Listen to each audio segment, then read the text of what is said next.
ஜெபிப்போம். எங்களை நேசிக்கிற நல்ல தகப்பனே, இந்த நல்ல நாளுக்காக நன்றி செலுத்துகிறோம் ராஜா. நீர் மாறாதவர், இரக்கமுள்ளவர், எங்களை நேசிக்கிறவர் அப்பா. நீர் எங்களோடு கூட பேசும் மனுஷனுடைய சத்தம் அல்ல. நீர் உம்முடைய வேதத்தின் ஆழங்களை எங்களுக்கு விளக்கி காட்டி நாங்கள் எப்படி வாழ வேண்டும், எதை முக்கியப்படுத்த வேண்டும் என்றும், எப்படி எங்களுடைய சூழ்நிலைகளே நாங்கள் ஆண்டவரே துன்பத்தின் மத்தியிலும் மகிழ்ச்சியை தேர்ந்தெடுக்க வேண்டும் என்று சொல்லி நீர் எங்களுக்கு கற்றுத்தாரும். பெரிய காரியங்களை செய்யும் மீட்பெரும் இரட்சகருமாகிய இயேசு கிறிஸ்துவின் மூலம் ஜெபம் கேளும் எங்கள் ஜீவனுள்ள நல்ல பிதாவே.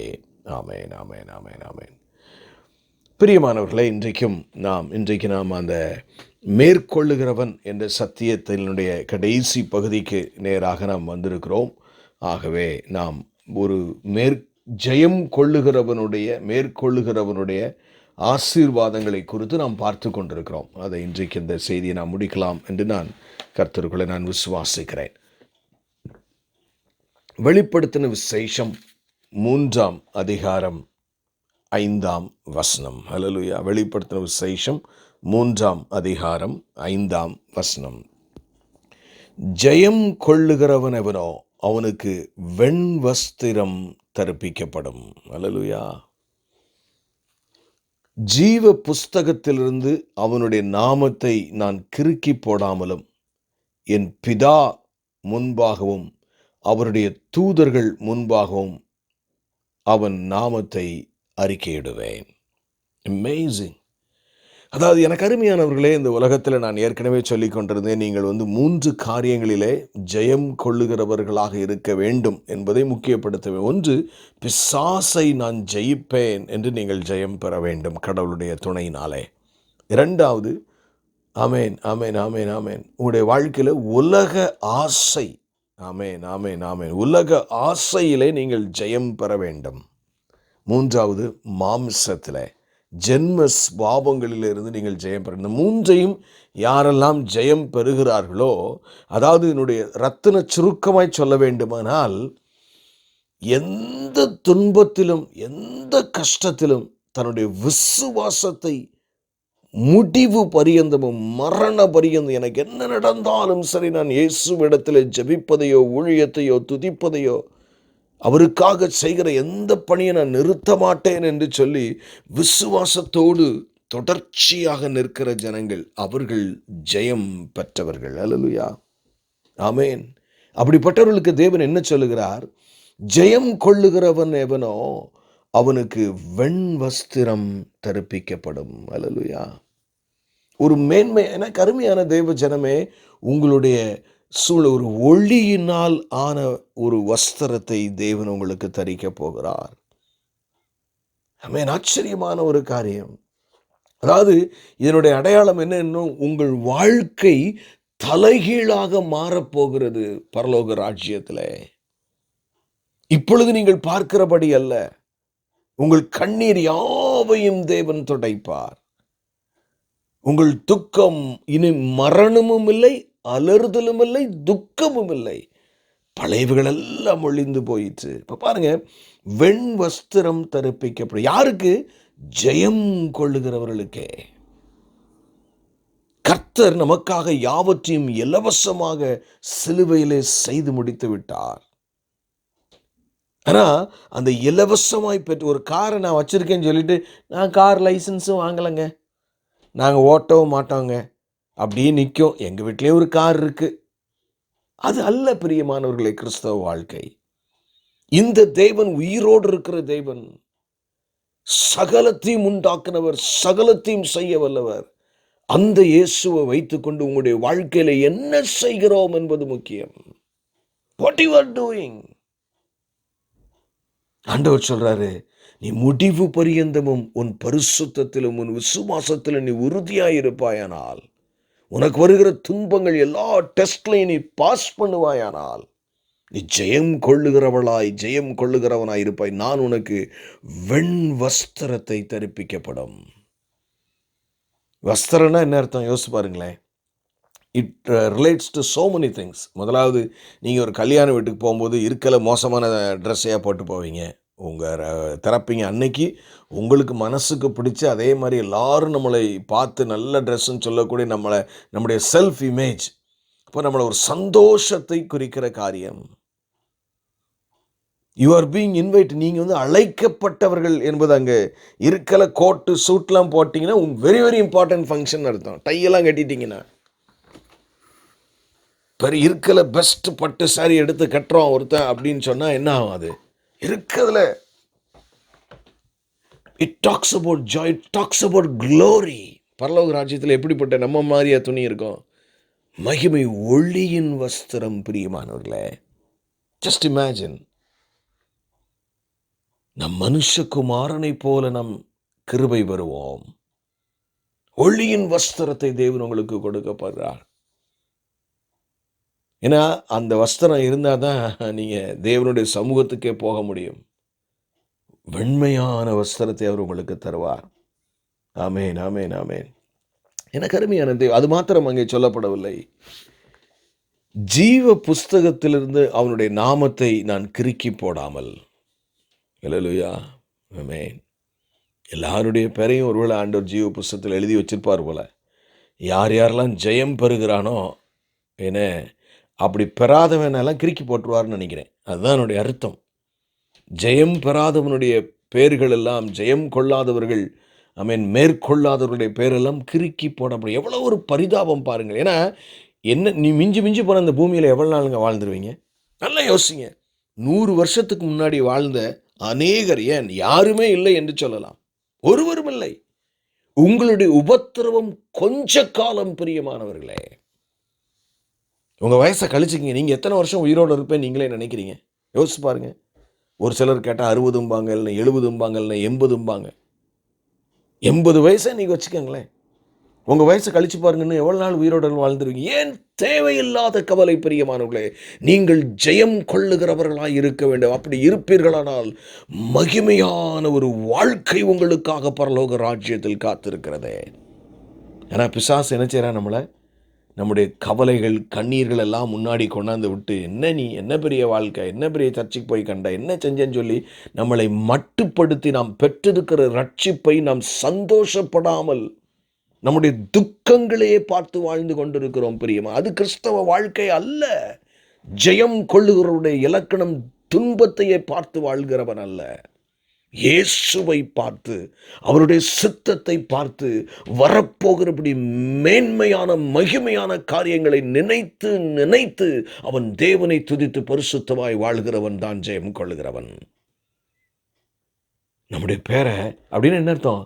நரகத்துக்கு நீ போக வேண்டிய அவசியம் இல்லை என்று அர்த்தம். எவ்வளவு கொடுமையான இடம் இது! நாற்றம் பிடித்த இடம், இருளான இடம், அலறுதல் உள்ள இடம், பிசாசுகள் அலைகிற இடம், அக்னி இருக்கிற இடம், தாகம் இருக்கிற இடம், பற்கடிப்பு இருக்கிற இடம், தூஷிப்பு இருக்கிற இடம். அதுலேயுமே அந்த அவனுடைய புழு வேகாமலும் இருக்கு. அப்போ ஒரு பாம்பு மாதிரி ஒன்று அந்த தீக்குள்ள கூட வரும் போல. அப்படி கொடூரமான ஒரு வாழ்க்கை. ஒரே ஒரு நம்பிக்கை, நாம் நம்முடைய முயற்சினால் ரட்சிக்கப்படுகிறதில்லை. அவர் இலவசமாய் நமக்கு கொடுத்திருக்கிறார். நீ விசுவாசிக்கணும். விசுவாசிக்கிறேன்னு என்ன அர்த்தம்? அதுபடி வாழணும். ஆமென். இன்னைக்கு எப்படினாலும் வாழ்ந்துட்டு பரலோக ராஜ்யம் போயிடலாம் என்று ஒரு தவறான போதனை. ஏன்னா when you believe something, நீங்கள் காரை ஓட்டுறதுன்னா நீங்கள் லெஃப்ட் ஹேண்ட் சைடு தான் உங்கள் நாட்டில் ஓட்டணும். எனக்கு கார் ஓட்ட தெரியும், நான் இஷ்டத்துக்கு ரைட் ஹேண்ட் சைடில் ஓடுவேன்னா, do you accept? Anybody will accept that? அவருடைய வசனத்தின்படி வாழ்கிற ஜனமாய் நீங்களும் நானும் காணப்பட வேண்டும். அப்போ ஜெயம் கொள்ளுகிறவர்கள் எவ்வளோ பெரிய மேன்மை! ஜீவ புஸ்தகத்தில் நான் பேரை நான் கிறுக்கி போடாமலும். அது 3வது ஒரு ஆசீர்வாதத்தை இங்கே சொல்கிறாரு. என் பிதா முன்பாகவும் அவருடைய தூதர்கள் முன்பாகவும் அவன் நாமத்தை அறிக்கையிடுவேன். பிள்ளைகளை ஃபஸ்ட் ரேங்க் ஆனவங்களை, அந்த ஸ்டேட் போர்டில் எல்லாம் ஃபஸ்ட் ரேங்க் ஆனவங்கள முதல்ல டிவிலெலாம் இன்டர்வியூ எடுப்பாங்கள்ல. அப்படினாலே என்ன அர்த்தம்? அந்த பிள்ளை ஒரு பிள்ளை ஸ்டேட் ரேங்க் வாங்கியிருக்குன்னா அந்த பிள்ளை என்ன அறிவுள்ளவள்னு அர்த்தம். 2வது என்ன தெரிய வரும்? அவள் கடினமாக உழைச்சி படிச்சிருப்பான்னு தெரியும். படிச்சிருக்கவே மாட்டான்னு யாராவது நினைப்பீங்களா? அதுதான் ஜெயம் கொள்ளுகிறவருடைய அடையாளம். பிரியமானவர்களே, நீங்கள் என் மகள் அவ்வளவு உபத்திரவத்தின் மத்தியிலும் விசுவாசத்தை காத்து வாழ்ந்தவள். அவ்வளவு துன்பத்தின் மத்தியிலும் என் மகன் விசுவாசத்திலும் பரிசுத்தத்திலும் உண்மையாய் வசனத்தின்படி வாழ்கிறதிலும் தரித்திருந்தவன், அவன் ஜெயம் கொள்ள, அவனுக்கு மார்க் போடுங்க அப்படின்னு சொல்லி பிதாவின் இடத்துல பேரை வாஸ்து, இவன் என்னுடைய மகன், எந்த நிலைமையில என் நேசத்தை அவன் குறைக்காதவன், ஜெயம் கொண்டவன், அவனுக்கு நீங்க மகிமையை கொடுங்கள் என்று சொல்லி நம்முடைய நாமத்தை பிதாவின் முன்பதாகவும் தேவ தூதர்களின் முன்பதாக அறிக்கை பண்ணப்படும். எப்படி இருக்கும்னு யோசிச்சு பாருங்களேன். இன்னைக்கு ஒரு ஆஸ்கார் அவார்டு வாங்குறவங்க, இல்லைன்னா என்ன சொல்றது, நம்ம பெரிய பெரிய அவார்ட்லாம் வாங்குறவங்களாம் பார்த்தீங்கன்னா பயங்கரமாக அப்படி இப்படிம்பாங்க இல்லையா, அவ்வளவு அப்படி முஞ்செல்லாம் பல்லா இருக்குன்னு சொல்லுவாங்க, அந்த மாதிரி இருக்கும். ஆனால் நமக்கோ வானத்தையும் பூமியும் உண்டாக்கின தேவனுக்கு முன்பதாக உடைய நாமங்கள் அறிக்கை பண்ணப்படும் என்றால் எவ்வளவு பெரிய மேன்மை, பிரியமானவர்களே. யோசிச்சு பாருங்க, நீங்க எப்படி வாழணும்னு, எதை முக்கியப்படுத்தணும்னு. உலகத்தை முக்கியப்படுத்தி வாழ்வீர்களானால் இவைகளை இழந்து போக வேண்டியது இருக்கும். பிரியமானவர்களே, பிசாசுக்கு பயந்து, கவலைகளுக்கு பயந்து, பிரச்சனைகளுக்கு பயந்து வாழ்வீர்களானால் ஒருவேளை இவைகளை நாம் இழந்து போகக்கூடுமோ நான் அறியேன். இலவசமாய் நீங்கள் பெற்ற அந்த சுவிசேஷத்தை, ரட்சிப்பை வீணாக்காதபடிக்கு. ஏன்னா சேஷ்ட புத்திர பாதத்தை ஒருத்தன், என்ன பெரிய சேஷ்ட புத்திர பாதம், இழந்து போனான் பிரியமானவர்களே ஆசீர்வாதத்தை. நீங்கள் இலவசமாய் உங்களுக்கு கொடுக்கப்பட்ட அந்த ரட்சிப்பை என்ன செய்கிறோம்? ஒன்று வேணாம், 1600 வருஷம் கிட்டத்தட்ட, ஏன்னா 1585 வருஷம் என்னமோ எழுதி கொடுத்த வேதத்தை எவ்வளவு அன்போடு நாம் வாசிக்கிறோம். நல்லா யோசிங்க, உங்களுடைய தனி ஜெபம் எப்படிப்பட்டதா இருக்கிறது சொல்லுங்கள் பிரியமானவர்களே.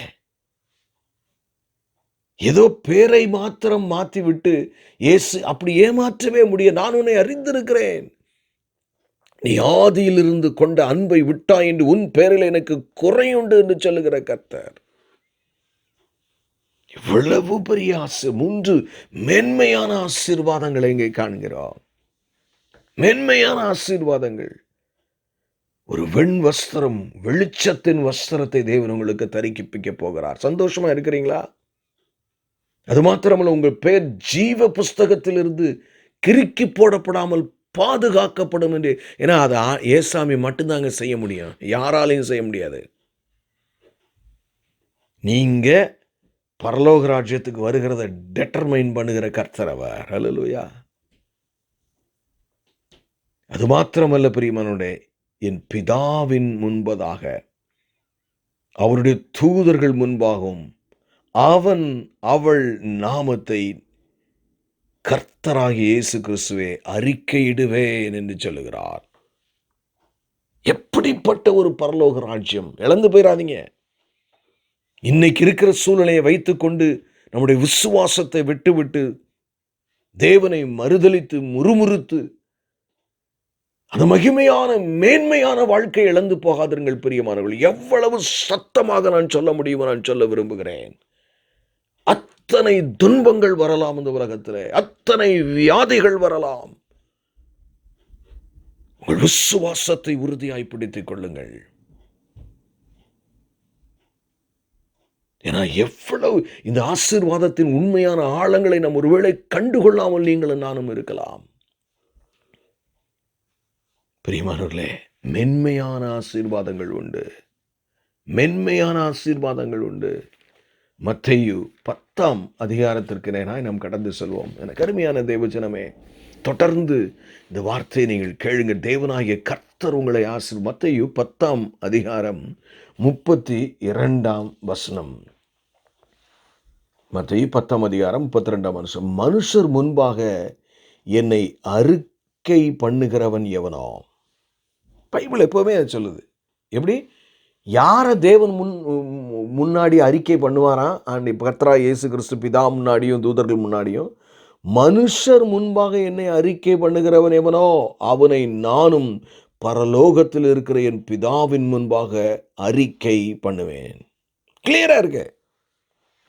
இங்க நீங்க வேலை பார்க்குற இடத்துல, உங்க பக்கத்து வீட்டில், உங்களுக்கு தேவன் கொடுத்திருக்கிற ஊரிலே, சூழ்நிலையிலே மனுஷருக்கு முன்பதாக தைரியமாக இயேசுவே மெய்யான தேவன், அவர் வரப்போகிறார், அவர் பாவங்களை மன்னிக்கிறவர், அவர் பரலோக வாழ்வை தருகிறவர், அவர் இல்லாமல் ரட்சிப்பு இல்லை என்று பகிரங்கமாய் அறிக்கையிடுகிற யாவரையும் தேவன் கனமன். இங்க இன்னும் கொஞ்சம் டீட்டெயில் அதில் இருக்கு.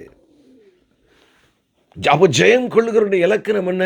அவன் தேவனுடைய நாமத்தை அறியப்படாத ஜனங்களுக்கு சொல்லுகிறவன். அல்லேலூயா. விட்டுறாதீங்க.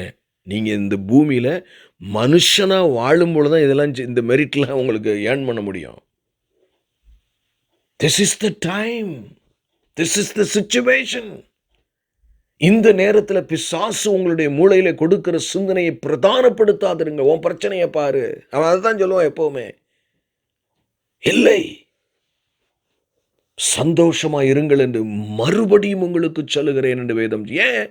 நீ செய்ய வேண்டிய வேலை உண்டு. உனக்கு கொடுக்கப்பட்ட காலம் கொஞ்சம்.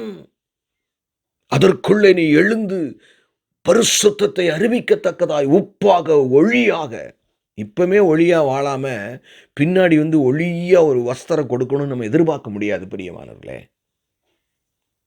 ஒருவேளை நாம் தவறி விழலாம், பாவங்களுடைய வாழ்க்கையில கடந்து வரலாம். ஆனால் அதை அறிக்கையிட்டு மனம் திரும்பி கிருபையை போக்கடிக்கிறவர்களாக நாம் இருந்து விடக்கூடாது. என்ன சொல்றாரு பாருங்க. ஆமென். என்ன ஆச்சரியமான காரியம். மனுஷனுக்கு முன்பாக என்னை அறிக்கை பண்ணுகிறவனே வேற யாரும் கிடையாது. அல்லேலூயா. நீங்க அறிக்கை பண்றீங்களா? உங்களுடைய நண்பர்களிடத்தில் கவலையோடு சொல்லுகிறவரிடத்தில் இயேசுவை சொல்லுகிறீர்களா? அப்படியா, பரவாயில்ல, நீ கவலைப்படாத அப்படின்னு மட்டும் சொல்கிறோமா? ஒரு பைபிளை கொடுக்குறோமா? சர்ச்சுக்கு வான்னு கூப்பிடுறோமா? மதமாற்றம் அல்ல. யாருக்கு வேண்டும் இந்த மதமாற்றம் ஆண்டவரே? கிறிஸ்துவ மதத்திற்கு நமக்கும் ஒரு சம்பந்தமும் இல்லை பிரியமானவர்களே. இயேசு மரணத்திற்கு பின்பு நாம் எங்கு போவோம்? 2 இடத்துக்கு தான் போக முடியும். ஒன்று சொர்க்கம், பரலோக ராஜ்யம், இல்லாவிட்டால் நரகம். நானே வழியும் சத்தியமும் ஜீவனுமாயிருக்கிறேன், என்னாலே அல்லாமல் ஒருவனும் பிதாவின் இடத்தில் வரான்னு சொன்னாரே. அறிக்கை ஒப்பு கொடுப்போமா? இன்னைக்கு ஆண்டவரே, இன்னும் உமக்காக நான் பாடுவேன், இன்னும் உமக்காக நான் ஊழியம் செய்வேன், இன்னும் உமக்காக நான் முழங்காலிலே நின்று நேரத்தை அதிகமாக கொடுப்பேன் என்று சொல்லுவோமா? நான் என் குடும்பத்துக்காகவே வாழ்ந்து முடித்தேன், நான் எனக்காகவே வாழ்ந்து முடித்தேன், எனக்கு அதுக்காகவே வாழ்ந்தேன், இதுக்காகவே வாழ்ந்தேன் என்று வாழ்க்கையை வீணடிக்காதபடி. எவ்வளவு வீணடிக்கிறோம். டிவியில் உட்கார்ந்தா மட்டும் நமக்கு நேரம் போகிறதே தெரியவில்லை. மொபைல் ஃபோனை எடுத்துட்டா நேரம் போகிறதே தெரியவில்லை. ஃப்ரெண்ட்ஸோடு இருந்தால் நேரம் போகிறதே தெரியவில்லை. ஆனால் வேதம் மிக தெளிவாக இங்கே சொல்லுகிறதே பிரியமானவர்களே, நீங்கள் மனுஷருக்கு முன்பாக, அப்போ என்ன செய்யணும்? பிதாவின் முன்பதாக இயேசு கிறிஸ்து தூதர்கள் முன்பதாக அறிக்கை பண்ண வேண்டும் என்றால் நீங்களும் இங்கே தேவனுடைய நாமத்தை பறைசாற்ற வேண்டும். எவ்வளவு சில நேரங்களில் விசுவாசிகள் சொல்லுவாங்க, பைபிளை ஓப்பனாக எடுத்துகிட்டு போகிறது கூட பயப்படுறோம். This is what we are. சத்தியம் பிரியமானவர்களே, எனக்கு அருமையான தேவ ஜனமே, தேவனாகிய கர்த்தர் இந்த நாட்களிலே உங்களை அழைக்கிறார். எப்படிப்பட்ட ஒரு வாழ்க்கை உடையவர்களாய் நாம் இருக்கிறோம்? சிந்திப்போம்.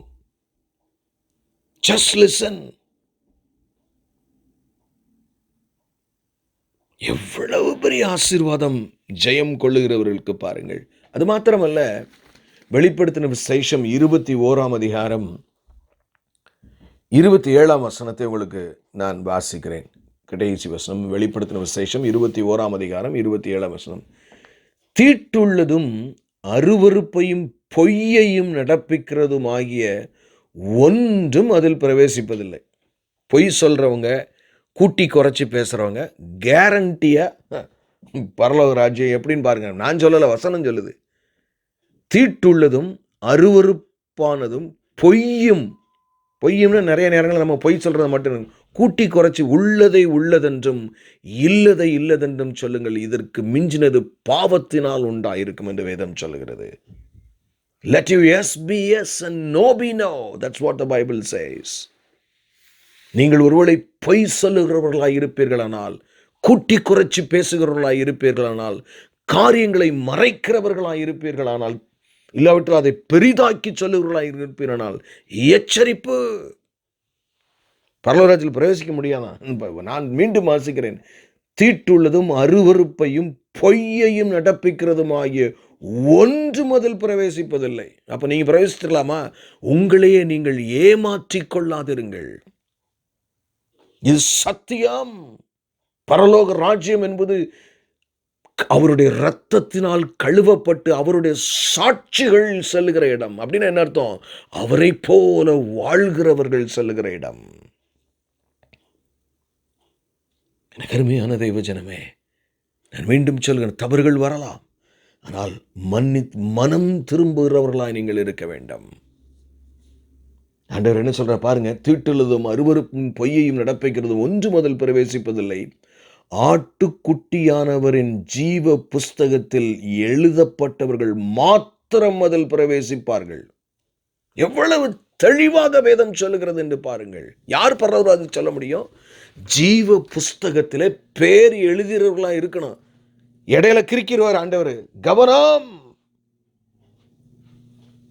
ஜீவ புஸ்தகம் பேரை கிரிக்கி அப்படின்னா என்ன? கிறுக்கிறதுக்கு வாய்ப்பு இருக்கு, அழித்து போடுகிறதுக்கு வாய்ப்பு இருக்கு. அது உங்கள் கையில் இருக்கிறது. பிரியமானவர்களே, எப்படி வாழ்கிறோம், எப்படி விசுவாசத்தில் உறுதியா இருக்கிறோம். நிறைய நேரம் பாருங்க, ஜெபம் பண்றதே இல்லை. Honestly tell me how your prayer life is. How is your meditation about the word of God? ஊழியங்களில வாஞ்சை உண்டா? எல்லா வேலையும் இல்லைன்னா ஊழியம் செய்கிறேன். ஒரு மார்க்கெட்ல கத்திரிக்காய் வாங்குற வேலை இருந்தா கூட நான் கத்திரிக்காய் ஐயோ நான் கத்திரிக்காய் வாங்கணும், என்னால முடியாது. This is what people are saying today. Do you think we will make it to heaven? I don't know. இது கொடுக்கப்பட்ட இந்த ரட்சிப்பை வீணாக்கிறாதீங்க. கொடுக்கப்பட்ட இந்த காலத்தை வீணாக்கிறாதீங்க. ஒன்றும் செய்ய முடியாது பிரியமானவர்களே. You cannot do anything about it. Anything about it. இது ரட்சிப்பின் காலம். நீங்க மரணத்துக்கு பயப்பட வேண்டிய அவசியம் இல்லை. வியாதிக்கு பயப்படாதீங்க, வறுமைக்கு பயப்படாதீங்க. உயிரோடு இருக்கிறார். அவர் சொன்னபடியே செய்கிற தேவன். இஸ்ரவேல் தேசம் மீண்டும் தேசமா வரும்னார். எவ்வளவு வருஷம் ஆச்சு தெரியுமா? கிட்டத்தட்ட 2600 வருஷம் வரலங்க. எல்லாரும் சிரிச்சாங்க. என்னங்க பைபிள் எழுதி இருக்கு, எப்படிங்க ஒரு தேசம் இவ்வளவு நாள் கழிச்சு வருவாங்க? 1000 வருஷம் கழிச்சு வருவாங்க, 2000 வருஷம் கழிச்சு, 2600 வருஷம் கழிச்சு he brought the nation back. அவர் சொன்னால் சொன்னதே. பரிசுத்தம் உள்ள தேவன். அவர் சொல்றாரு, என் குமாரனுடைய இரத்தத்தினால் கழுவப்பட்ட ஜனம் மாத்திரம் தான் அங்கு வர முடியும். கிருபை. இன்றைக்கு நீங்கள் எப்படி வாழுகிறீர்கள் பிரியமான? ஜெயம் கொள்ளுகிறவன் அவனோ, அதில் பிரவேசிப்பதில்லை. ஆட்டுக்குட்டியானவரின் ஜீவ புஸ்தகத்தில் எழுதப்பட்டவர்கள் மாத்திரம் தான் பிரவேசிப்பாங்களா? அல்லேலூயா. எவ்வளவு பெரிய காரியம் பாருங்க. இன்னொரு வசனத்தை கூட நான் வாசிக்க. வெளிப்படுத்தின விசேஷம் 17ஆம் அதிகாரம் 8ஆம் வசனம். கவனமாய் கேளுங்கள் பிரியமானவர்களே. நீ கண்ட மிருகம் முன்னே இருந்தது, இப்பொழுது இல்லை. அது பாதாளத்திலிருந்து ஏறி வந்து நாசமடைய போகிற உலக தோற்ற முதல் ஜீவ புஸ்தகத்தில் பட்டிராத பூமியின் குடிகள் இருக்கும் இராமற் போனதுமான இனி வருகிறதுமாய் இருக்கிற மிருகத்தை பார்த்து ஆச்சரியப்படுவார்கள். ஆமென். அங்கே என்ன சொல்றார் ஆண்டவர்? இந்த பிரச்சனை, பிசாசின் பிரச்சனைகள் எல்லாம் யாருக்கு வருது? அல்லேலூயா. ஆமென். ஜீவ புஸ்தகத்திலே பேரெழுதப்படாத பூமியின் குடிகள். இயேசு எத்தனை தடவை சொல்லி ஏற்றுக்கொள்ளலை. எனக்கு அருமையானவர்களே, நல்லா தெரிஞ்சுங்க. எத்தனை பேர் நீங்கள் ஒரு நாள் பார்க்குறீங்க? ரோட்டில் எத்தனை பேர் இருக்கிறாங்க? பாதாளத்திற்கு செல்கிறார்கள். இந்த அக்கறை உங்களுக்கு இல்லையா? ஆத்தும பாரம் உங்களுக்கு இல்லையோ பிரியமானவர்களே? ஆத்தும பாரம் இல்லைன்னா நீங்கள் பூரணமான கிறிஸ்தவனை அல்ல என்று நான் சொல்லுவேன். ஒரு சின்ன சேலை, ஒரு சட்டை, ஒரு சின்ன ஒரு கத்திரிக்காய் கூட ஒரு இடத்துல சீப்பாக கிடச்சி, இங்கே போங்க, அங்கே வந்து நீங்கள் மார்க்கெட்டுக்கு போகாதீங்க, போகிற வழியில் ஒரு சின்ன தோட்டம் இருக்குது, நீங்கள் அங்கே ஒரு கிலோவே பார்த்தீங்கன்னா ரூ. 20 தருவாங்க, நீங்கள் அங்கே போனீங்கன்னா அவங்க ரூ. 40 சொல்லுவாங்க மார்க்கெட்டில். சொல்லுவோமா சொல்ல மாட்டோமா பிரியமானவர்களே? ஆத்துமாக்களுக்காக, ஜனங்களின் பாவங்களுக்காக பெருமூச்சு விடுகிறவர்களே ஜெயம் கொண்டவர்கள். என் ஜனம் அழிகிறதே, அதற்காகவே தேவன் உங்களை தெரிந்து கொண்டார். ஆமென். விசுவாசிப்போமா? அல்லேலூயா. இப்ப பாருங்க, நம்முடைய வாழ்க்கையிலே ஆச்சரியமான நிறைய காரியங்கள் இருக்கிறது. ஆமென். அடுத்தபடியான ஒரு ஆசீர்வாதத்துக்கு நேராக நாம் கடந்து செல்வோம். வெளிப்படுத்தின விசேஷம் 3ஆம் அதிகாரம் 12ஆம் வசனத்திலே ஜெயம் கொள்ளுகிறவர்களுடைய அடுத்த ஆசீர்வாதத்தை நாம் வாசிக்கிறோம். வெளிப்படுத்தின விசேஷம் 3ஆம் அதிகாரம் 12ஆம் வசனம். ஜெயம் கொள்ளுகிறவன் எவனோ அவன் தேவனுடைய ஆலயத்திலே தூணாக்குவேன், அது நின்று அவன் ஒரு காலம் நீங்குவதில்லை. என் தேவனுடைய நாமத்தை, என் தேவனுடைய பரலோகத்தில் இருக்கிற புதிய எருசலேமாகிய என் தேவனுடைய நகரத்தின் நாமத்தையும் என் புதிய நாமத்தையும் அவன் மேல் எழுதுவேன். அமேசிங். புதிய நாமம். அல்லேலூயா. தேவனுடைய ஆலயத்தில் தூணாக்குவேன் அப்படின்னு என்ன அர்த்தம்? ஒரு ஆள் தூண் போல இருக்கான அதிகாரங்கள் உங்களுக்கு கொடுக்கப்படும், ஆளுகைகள் உங்களுக்கு கொடுக்கப்படும். புதிய நாமம் அப்படின்னு என்ன அர்த்தம்? இது வரைக்கும் அவர் வந்து ஒரு சின்ன பிள்ளைய பிறந்திருப்ப, ஒரு பையன் பிறந்திருக்குன்னா இஸ் எ பேபின்னு கூடுவாங்க. அதுக்கப்புறம் அவர் பெரிய டாக்டர் ஆகி, பெரிய சயின்டிஸ்ட் ஆகி, பயங்கர காரியங்கள்லாம் கண்டுபிடிச்சுன்னா அவரை பேபின்னா சொல்லுவாங்க. He is a scientist. He has invented saved so many lives. எனக்கு அருமையான தேவஜனமே, உங்களை மகிமைப்படுத்தும்படி அவர் அழைக்கிறாரே. நாமோ சுயநலமாக நம்முடைய வாழ்க்கையே, ஏன்னா பரிசுத்த பவுலை தேவன் சந்தித்தார். அவன் தனக்காக வாழ்ந்து கொண்டிருந்தான். அப்போ அவன் என்ன சொல், ஜெயம் கொள்ளுகிறோடைய இலக்கணம் என்ன பிரியமானவர்களே? சிந்தித்து பாருங்கள். என்ன அந்த இலக்கணம் தான் என்ன? பரிசுத்த பவுலடிகளாரை தேவன் தரிசனத்தில் சந்திக்கிறார். அப்போ அவன் என்ன சொல்றான் பாருங்க. அப்போஸ்தலர் 9ஆம் அதிகாரம் 6ஆம் வசனம். அவன் நடுங்கி திகைத்து அந்த தரிசனத்தை கண்டவுடனே, ஆண்டவரே, நான் என்ன செய்ய சித்தமாயிருக்கிறீர் என்றான். அதற்கு கர்த்தர், நீ எழுந்து பட்டணத்துக்குள்ளே போ, நீ செய்ய வேண்டியது அங்கே உனக்கு சொல்லப்படும் என்றார். நான் என்ன செய்ய வேண்டும்? இயேசுவுக்காக நான் என்ன செய்ய வேண்டும் என்று வாழ்கிறவர்கள் ஜெயம் கொள்ளுகிறவர்கள். அவருடைய சித்தத்தை, பரிசுத்தத்தை, கீழ்ப்படிதலை முக்கியப்படுத்தி வாழ்கிற ஜனம். ஆண்டவர் சொல்றாரு, நீ அப்படி வாழ்வாயானால் உன் வாழ்க்கை செழிக்கும் என்று சொல்லுகிறார். அல்லேலூயா. உன் வாழ்க்கை செழிக்கும் என்று சொல்லுகிறார். எவ்வளவு பெரிய மேன்மையான ஆசீர்வாதங்களை வைத்திருக்கிறார் என்று பாருங்கள். ஜெயம் கொள்ளுகிறவன் எவனோ அவன் தேவனுடைய ஆலயத்திலே தூணாக்குவேன், அது நின்று அவன் ஒரு காலம். நீங்க எல்லாமே பெர்மனண்ட்டுங்க. ஏதோ ஒரு 100 வருஷம் பூமியில வாழ்ந்துட்டீங்க, பரலோக ராஜ்யத்தில் ஒரு 300 வருஷம் வாழ்வீங்க, 1000 வருஷம் இல்லை, 1000 கோடி கோடி கோடி முடிவில்லாத மகிழ்ச்சி.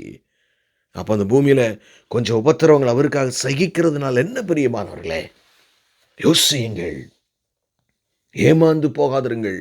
உலகம் இன்றைக்கு சபைக்குள்ளும் குடும்பங்களுக்குள்ளும் உங்களுடைய தனிப்பட்ட வாழ்க்கைக்குள்ளும் வருகிறதற்கு 2000 மடங்கு முயற்சி செய்து கொண்டிருக்கிறது. எச்சரிக்கை. பிசாசையும் உலகத்தையும் மாமிசத்தையும் ஜெயிக்கிறவனே ஜெயம் கொள்ளுகிறவன் என்று கர்த்தர் சொல்லுகிறார். நீங்கள் எப்படிப்பட்டவர்களாய் வாழ்கிறீர்கள் பிரியமானவர்களே? உங்களுடைய முக்கியத்துவங்கள் என்ன? வெளிப்படுத்தின விசேஷம் 22ஆம் அதிகாரத்தில் ஒரு வசனத்தை நான் உங்களுக்கு வாசித்து காட்ட விரும்புகிறேன். 22ஆம் அதிகாரம் 4ஆம் வசனம். நல்லா கவனிங்க அந்த வசனத்தை. அவருடைய ஊழியக்காரர் அவரை சேவித்து அவருடைய சமூகத்தை தரிசிப்பார்கள், அவருடைய நாமம் அவர்களுடைய நெற்றிகளில் இருக்கும். ஆமென், ஆமென். எப்படி? அவருடைய நேரடியாக தரிசிக்க முடியுமா? ஹல்லேலூயா. இப்பொழுது நீங்கள் காணாத இயேசுவை நேரடியாக தரிசிக்கிறவருடைய மகிமை. ஆமென். யோவான் கண்டானல்ல, 3 சீஷர்கள் கண்டார்கள் மறுரூப மலையிலே. அவர்கள் கண்டு ஆச்சரியப்பட்டார்கள். அவருடைய முகம் சூரியனைப் போல வல்லிய பிரகாசமுள்ள தெய்வமாய் அவர் மாறினார் மறுரூப மலையிலே. மோசையோடும் எலியாவோடும் பேசினார். அப்பொழுது சீஷர்கள், நம்ம இங்கேயே தங்கி விடுவோம், இங்கேயே இருந்துருவோம், வேற எங்கேயும் போவோம், இங்க ஒரு கூடாரம் போடுவோம் உங்க எல்லாத்துக்கும், போதும் இது வாழ்க்கை. ஒரு செகண்டு அவங்க இயேசு அப்படி காணும் போதே அவ்வளவு இங்கேயே இருந்து விடுவோம்னு சொன்னா யோசித்து பாருங்க. வேற வாழ்க்கையே வேணாங்கிறான். எனக்கு பொண்டாட்டி வேண்டாம், பிள்ளை வேண்டாம், ஊழிய வேண்டாம், எதுவுமே வேணாங்கிறான். உங்களுடைய பிரசன்னம் எனக்கு போதும். அப்படிப்பட்ட ஒரு மேன்மையான வாழ்க்கை யாருக்கு வைத்திருக்கிறார்? ஜெயம் கொள்ளுகிறவர்களுக்கு. அல்லேலூயா.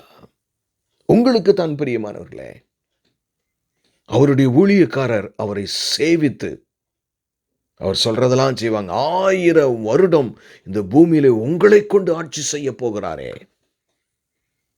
அவருடைய சமூகத்தை தரிசிப்பார்கள். அவருடைய நாமம் அவர்களுடைய நெற்றிகளில் இருக்கும். அல்லேலூயா. இப்போ யோசிப்ப நாமம் அப்படின்னா, நீங்கள் ஃபார் எக்ஸாம்பிள் நீங்கள் இப்போ நான் உங்கள் வீட்டுக்கு வர்றேன்னு வச்சுக்கோமே. அப்போ நீங்கள் என்ன நினைப்பீங்க? அண்ணா நீங்கள் வாங்க, அங்கிள் நீங்கள் வாங்க. அப்படி ஒவ்வொருத்தரும் உங்கள் எப்படி என்னை கூப்பிட்றீங்களோ கூப்பிட்டு. ஏன்னா ஏன் என்னை கூப்பிட்றீங்க? ஏற்கனவே எனக்கு தெரியும்.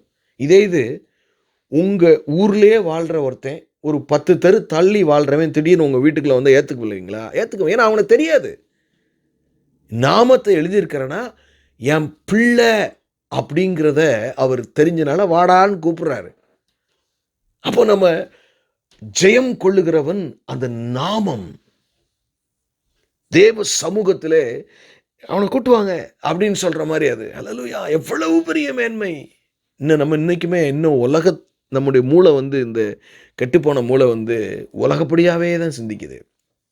ஆண்டவர் சொல்றாரு பேதுருட்ட, நீ மனுஷனுக்கு ஏற்றவைகளை சிந்திக்கிறாய். ஆமென். தேவனுக்கு ஏற்றவைகளை நம்ம சிந்திக்கிறதே இல்லை பிரியமானவர்களே. எவ்வளவு ஒரு காரியம் என்று பாருங்கள். ஆமென். அதே மாதிரி வெளிப்படுத்தல் 21ஆம் அதிகாரம் 2ஆம் வசனத்தை பாருங்களேன். யோவானாகிய நான் புதிய எருசலேமாகிய பரிசுத்த நகரத்தை தேவனிடத்திலிருந்து பரலோகத்தை விட்டு இறங்கி வர கண்டேன். அது தன் புருஷனுக்காக அலங்கரிக்கப்பட்ட மணவாட்டியைப் போல ஆயத்தமாக்கப்பட்டிருந்தது. விவரிக்கவே முடியல, தடுமாறுறாரு. எனக்கு அருமையானவர்களே, அப்படிப்பட்ட இடத்துல அவர் உங்களை தூணாக்க போகிறார். தங்க வீதியில நடக்க வைக்க போகிறார். அவருடைய மகிமையினால் இனிமே சூரியன்லாம் கிடையாது, உங்களுக்கு சந்திரன் கிடையாது. எப்படிப்பட்ட ஒரு மேன்மையுள்ள வாழ்க்கை என்று பாருங்கள். 1 யோவான், அப்படி கொஞ்சம் இங்கிட்டு தள்ளி வந்தீங்கன்னா 1 யோவான் 2ஆம் அதிகாரம் 13-14 வசனங்களை உங்களுக்கு வாசிக்கிறேன். 1 யோவான் 2ஆம் அதிகாரம் 13-14. கவனமாய் கேளுங்கள். பிதாக்களே, ஆதி முதலில் இருக்கிறவரை நீங்கள் அறிந்திருக்கிறதினால் உங்களுக்கு எழுதுகிறேன். வாலிபரே, பொல்லாங்கனை நீங்கள் ஜெயித்ததினால் உங்களுக்கு எழுதுகிறேன். புரியுதா உங்களுக்கு? நீங்க எதுக்காக அழைக்கப்பட்டிருக்கீங்க? பொல்லாங்கனை ஜெயிக்கிறவர்கள் தான் ஜெயம் கொள்ளுகிறவர்கள். பிள்ளைகளே, நீங்கள் பிதாவை அறிந்திருக்கிறதுனாலே உங்களுக்கு எழுதுகிறேன். அல்லேலூயா. 14ஆம் வசனம், பிதாக்களே, ஆதி முதலாய் இருக்கிறவரை நீங்கள் அறிந்திருக்கிறதுனால் உங்களுக்கு எழுதுகிறேன். வாலிபரே, நீங்கள் பலவான்களாய் இருக்கிறதுனால், தேவ வசனம் உங்களில் நிலைத்திருக்கிறதுனால், நீங்கள் பொல்லாங்கனை ஜெயித்ததினாலும் உங்களுக்கு எழுதுகிறேன். தேவ வசனம் உங்களில் நிலைத்திருக்க வேண்டும். பொல்லாங்கனை ஜெயிக்கிறவர்கள் அவர்களுக்கு கொடுக்கிற பலன் பிரியமானவர்களே, இழந்து போகாதிருங்கள். உங்கள் வாழ்க்கையில் எப்போவுமே என் வாழ்க்கை, என் வேலை, என் குடும்பம் அதையே முக்கியத்துவப்படுத்திட்டு, கண்டிப்பாக முக்கியப்படுத்தணும், அது இல்லாமல் ஒன்றுமே இல்லை. முதலாவது தேவனுடைய ராஜ்யத்தையும் அவருடைய நீதியும் தேடுங்கள். இதெல்லாம் தானா நிறைய இது கிடைக்குங்க.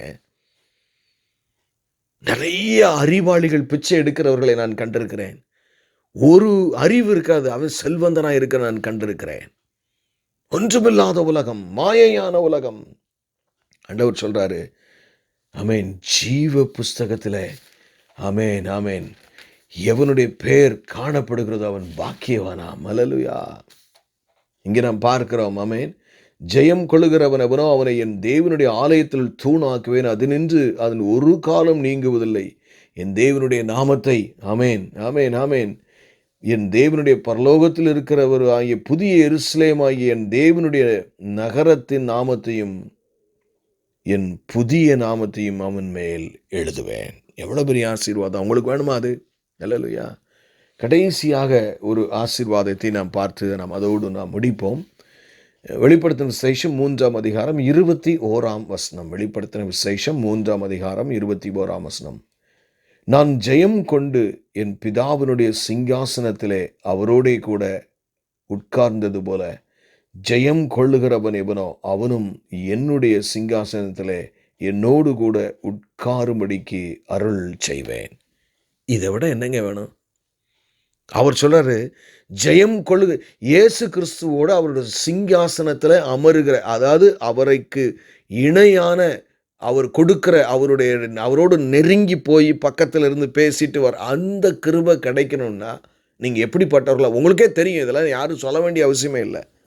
Are you living like that? எவ்வளவு பெரிய மேன்மை பிரியமானவர்களே, எவ்வளவு பெரிய மேன்மை! சொல்ல முடியாத மேன்மை, சொல்ல முடியாத மேன்மை. அது உங்களுக்கு வேண்டுமா? வேண்டுமா? இன்றைக்கு நீங்க செபிகொடு. இதுவே காலம். செத்து போன பின்னாடி மறுநாள் அந்த செல்வந்தன் சொன்னால, இப்பொழுது நான் திருந்திட்டேன், நான் போறேன் பூமிக்கு, நீங்க அப்படி செய்யுங்க, எனக்கு இப்படி செய்யுங்க. நான் ஒண்ணுமே செய்யல, எல்லாம் சொன்னா ஒண்ணுமே நடக்கல அவனுக்கு. அல்லேலூயா. ஆல் ஹிஸ் ரிக்வெஸ்ட்ஸ் வர் ரிஜெக்டட். ஆச்சா ஆகலையா? யோசிச்சு பாருங்க. அவன் பூமியில் இருக்கும் போல ஓட்டையை விட்டுட்டான். அதுக்கு பின்னாடி நான் அப்படி செய்ய போறேன், இப்படி செய்ய போறேன், அப்படி இப்படின்னு துள்ளி பார்த்து ஒரு பிரயோஜனப்படவில்லையே. 2 தீமோத்தேயுவின் புஸ்தகத்தில் நான் ஒரு வசனத்தை உங்களுக்கு வாசிக்கிறேன். 2 தீமோத்தேயு 2ஆம் அதிகாரம் 12ஆம் வசனம். 2 தீமோத்தேயு 2ஆம் அதிகாரம் 12ஆம் வசனம். அவரோடே கூட பாடுகளை சகித்தோமானால், அல்லேலூயா, நல்லா கவனிங்க, அவரோடே கூட ஆளுகையும் செய்வோம். நாம் அவரை மறுதலித்தால் அவரும் நம்மை மறுதலிப்பார். பாடுகள் வரும்போது மறுதலித்தால் அவரும் நம்மை மறுதலிப்பாராம். அவரோட கூட பாடுகளை சகித்தோமானால் அவரோட கூட ஆளுகையும் செய்வோம். ஏன் இன்றைக்கு உங்களுடைய வாழ்க்கையில் உபத்திரவம்? அவரோடு கூட ஆளுகை செய்வதற்கு ஒருவேளை அடையாளமாக இருக்குமோ? சிந்தியுங்கள். பிரச்சனைக்கு 1000 காரணங்கள் உண்டு. ஆவியானவர் உங்களுக்கு அதை சொல்லுவார். அவரோடு கூட பாடுகள் படுகிறவர்களுக்கு அவரோடு கூட ஆளுகை செய்வார்கள். இவ்வளவு பாடுபட்டாய மகா, இவ்வளவு பாடுபட்டாய மகன், ஆனாலும் அவன் விசுவாசத்தையும் பரிசுத்தத்தையும் விடாது வாழ்ந்தான். ஆகவே என்னோடு கூட நீ ஆளுகை செய்வாயாக என்று ஒரு நாளிலே சொல்லுவார். எவ்வளவு பெரிய வாக்கியம்! விசுவாசிக்கிறீங்களா பிரியமானவர்களே? சிந்தியுங்கள், சிந்தியுங்கள் பிரியமானவர்களே, சிந்தியுங்கள். எவ்வளவு இந்த வாழ்க்கையை சாதாரணமாக விளையாட்டாக நினைத்து விடாதிருங்கள். ஏன்னா இது யாருக்கு கொடுக்கிறாரு?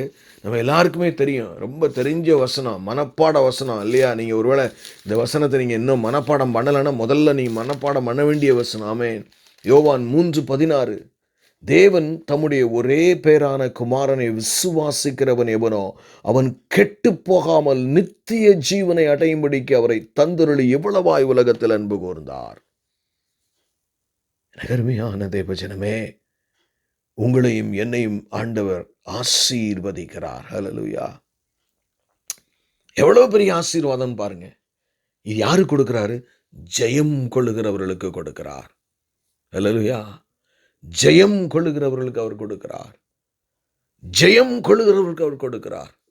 அப்ப நீங்க எப்படிப்பட்ட ஒரு முக்கியத்துவத்தோட வாழ? நிச்சயம்தான் பணம் தேவைதான், வீடு தேவைதான், காரு தேவைதான், வசதிகள் தேவைதான் பிரியமானவர்களே. ஆனால் தயவு செய்து உலகம் உங்களை மேற்கொண்டு விடாதபடி ஜாக்கிரதையாயிருங்கள். நான் வசனத்தை, சத்தியத்தை சத்தியமாய் நான் உங்களுக்கு பிரசங்கிக்கிறேன். இது ஜீவ வார்த்தை. இதன்படி நீங்கள் வாழ்வீர்களானால் நீங்கள் நினைத்து கூட பார்க்க மாட்டீர்கள். இவ்வளவு மேன்மையா, இவ்வளவு மகிமையா, ஏன்னா பரலோக ராஜ்யத்தை குறித்து பூர்ணமாக ஆண்டவர் இன்னும் சொல்லவே இல்லை. எப்படி நம்ம ஒரு பர்த்டேக்கு ஒருத்தங்களுக்கு கிஃப்ட்டு கொண்டு போகும்போது திறந்தா கொண்டு போவீங்க, அதுக்கு இன்னும் எக்ஸ்ட்ரா செலவழித்து ஒரு பேப்பரை வாங்கி அழகாக ரேப்பர் பண்ணி ரிப்பன்லாம் ஒட்டி கொண்டு போவோம். அப்படி தானே வேதம் சொல்லுது நமக்கு. ஆனால் மகிமையை அவர் உங்களுடைய கற்பனைக்கு விடுகிறார். எனக்கு அருமையான தேவ ஜனமே, நாம் கண்களை மூடி நாம் ஜெபிப்போம். எங்களை நேசிக்கிற நல்ல தகப்பனே, நீ தந்த இந்த நல்ல வார்த்தைக்காக நன்றி செலுத்துகிறோம் ஆண்டவரே. கிட்டத்தட்ட 9 செய்திகள் ஆண்டவரே, ஜெயம் கொள்ளுகிற அந்த ஒரு வார்த்தை, ஜெயம் கொள்ளுகிறேன் வன் என்ற ஒரு வார்த்தையில் 9 செய்திகளை நாங்கள் கேட்டிருக்கிறோம் அப்பா. ஆண்டவரே, இந்த வார்த்தையை கேட்கிற ஒவ்வொருவரையும் நீர் ஆசீர்வதித்து ஆண்டவரே, அவர்களை ஜெயம் கொள்ளுகிறவர்களாக நீங்கள் மாற்றி, நாங்கள் இன்றைக்கு கண்ட அப்படி மேன்மையான ஆசீர்வாதங்கள், ஒரு ஒளியின் வஸ்திரத்தை எங்களுக்கு தரித்து, எங்கள் பேரை ஜீவ புஸ்தகத்தில் நீர் கிறுக்கி போடாமல் ஆண்டவரே, எங்களை ஆலயத்தின் தூணாக்கி ஆண்டவரே அப்பா, ஆண்டவரே எங்களுடைய நாமத்தை நீர் பிதாவின் முன்பதாக அறிக்கையிட்டு ஆண்டவரே ஹல்லேலூயா, எங்களுக்கு எல்லாம் மேன்மை நீர் எங்களுக்கு தரும்படியாய் ஜெபிக்கிறோம் ஆண்டவரே. ஆசீர்வதிங்க. இந்த உலக கவலைகளிலே நாங்கள் துவழ்ந்து போய் விடாதபடி ஆண்டவரே, எழுந்து ஜெயிக்கிறவர்கள். ஏன்னா இந்த உலகத்திலும் கூட நீதிமானுக்கு வரும் துன்பம் அநேகமாயிருக்கும், அவை எல்லாவற்றிலிருந்து அவர் விடுவிப்பார் என்று சொல்லியிருக்கிறீங்கப்பா. மரணம் அப்படின்னு நீர் ஃபிக்ஸ் பண்ணிங்கன்னா மட்டும்தான் நீங்கள் எடுத்துக்கிடுவீங்க எங்களை. ஏன்னா சரீரத்தை பிரிந்தால் தேவனோடு கூட நாங்கள் இருப்போம் ஆண்டவரே. எங்களுக்கு மரண பயம் இல்லை ஆண்டவரே. ஆண்டவரே, 2ஆம் மரணத்தை குறித்து நாங்கள் எச்சரிக்கையோடு வாழ நீர் எங்களுக்கு கிருபைதாருங்க. எப்படினாலும் வாழ்ந்துட்டு போயிடலாம் அப்படின்னு சொல்லி அன்றைக்கு நாங்கள் எங்களை ஏமாற்றி கொள்ளாதபடி ஆண்டவரே, நான் உங்களை அறியேன் அக்கிரமை செய்கைக்காரரே, என்னை விட்டு அகன்று போங்கள் என்று சொன்ன உம்முடைய நாமத்தினாலே தீர்க்க தரிசனம் சொன்னோமே, பிசாசுகளை விரட்டினோமே, ஊழியம் செய்தோமே, ஒரு பிரயோஜனம் இல்லை. நான் உங்களை அறியேன் அக்கிரம செய்கைக்காரரே, என்னை விட்டு அகன்று போங்கள் என்று சொல்லாதபடி ஆண்டவரே, கொடுக்கப்பட்ட இந்த கிருபையின் நாட்களிலே நாங்கள் மிக ஜாக்கிரதையோடு வாழ நீர் எங்கள் ஒவ்வொருவருக்கும் அருள் செய்ய வேண்டுமாய் ஜெபிக்கிறோம் ஆண்டவரே. உலகம் எங்களுக்குள்ளே நுழைவதற்கு அவ்வளவு முயற்சி பண்ணுகிறது. நீர் எங்களை காப்பாற்றும். மீட்பெரும் இரட்சகருமாகிய இயேசு கிறிஸ்துவின் மூலம் ஜெபம் கேளும் எங்கள் ஜீவனுள்ள நல்ல பிதாவே, ஆமென்.